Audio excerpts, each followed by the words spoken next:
เมียไปเสียทองจะพูดอย่าเบิ้งเนื้อทองให้นอนด้วยความจำเป็นต้องคำสัญญาจะมา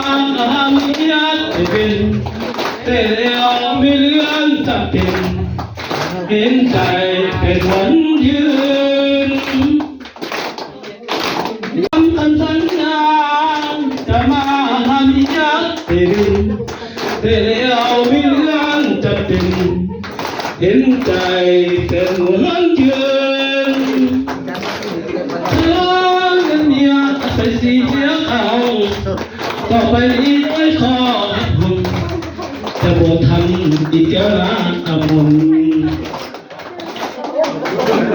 บ่ได้อย่าทำโลนยักษ์ต้องเฝ้าไฟได้นอนบางทางทั้งคืนอย่าเข้าใจผิดว่าไอ้วินผู้หญิงอื่นให้นอนห้องแอร์ทั้งคืนคิดถึงเมียแท้ขาดใจฝากเงินธนาคารยังมีดอกเบี้ยแต่ฝากเงินนำเมียขออยากลำบากหัวใจขอเงินแต่ละนะเมียอย่ามีแต่ให้ถ้าเงินเดือนออกเมื่อไรที่จะให้อย่าได้กังวลขอเงินเมียไปเสียเขาต่อไปไม่ขอรับพรจะบอกทางอีกแล้วนะมุนไอ้ลำคนเดียวพอมียังไงอย่าพึงถ้ารักไอ้น้องของคุณสาบานให้ฟ้าขาดผู้สาวเอาใจเอาใจมาตั้งคนมาเดินเลย คารา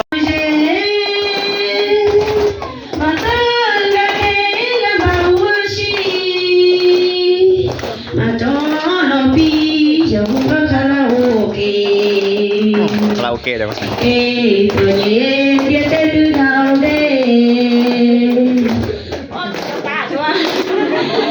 subscribe cho kênh Ghiền Mì Gõ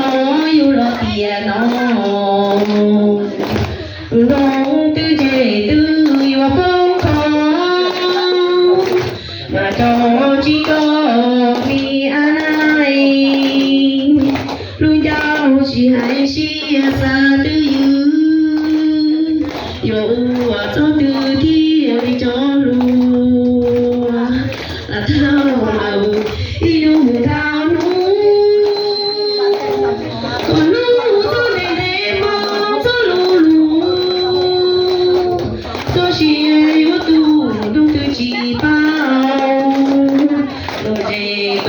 lỡ